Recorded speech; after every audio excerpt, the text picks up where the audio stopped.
So God created man in his own image. In the image of God, he created him male and female. You must understand this image. You must understand it. That thing is a formation. That image is not something that happens instantly. This is your dealing with God.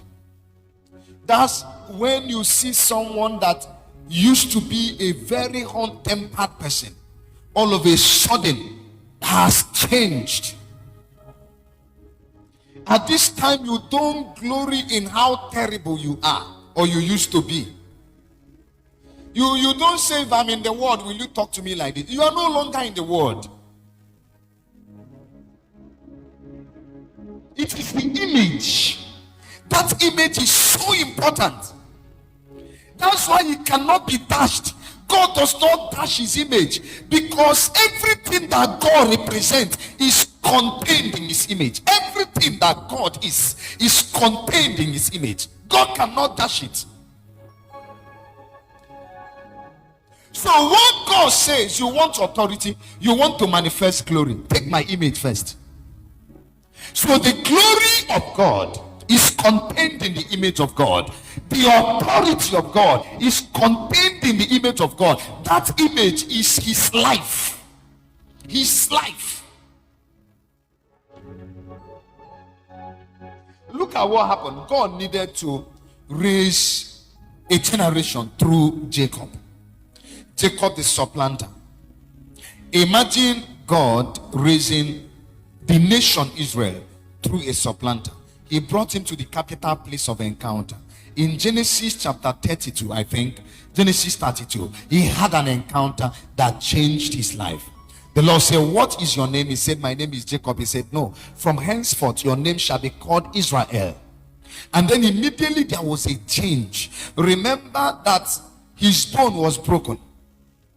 Do you know why the whole of his bone was broken? He trusted on his intelligence. He trusted on his smartness. He believed he can smart his way out of anything.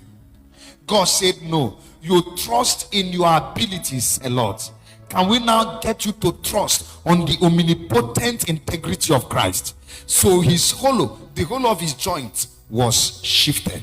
And then he held onto God. He said, I will not let you go unless you bless me. And then his name was changed. And immediately his name changed. A nation came out of him. From the supplanter. From the supplanter. We saw a different man. It was an encounter. And if you read on, God didn't stop there.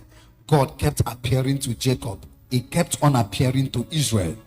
He kept on giving him encounters. Because anytime level changes, God does not change. God does not sweep in and change a man's level. The first thing that God changes is the man. Let me say this, sir. God does not move men to the next level. What did I say? No, God doesn't move men to the next level. He changes the man and the man assesses the level. He came to Gideon, he said, mighty man of valor. He said, you are a great man. He said, go in this your might. He didn't say, I will take you there. He said, go, that is a might to have. The only thing he did was to engineer a change on the inside of him. Concerning Saul, he gave him a new heart.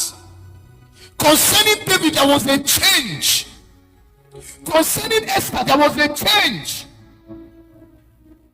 And each of these changes came through the agency of encounters. So God created man in his image. In the image of God, he made the man and the woman.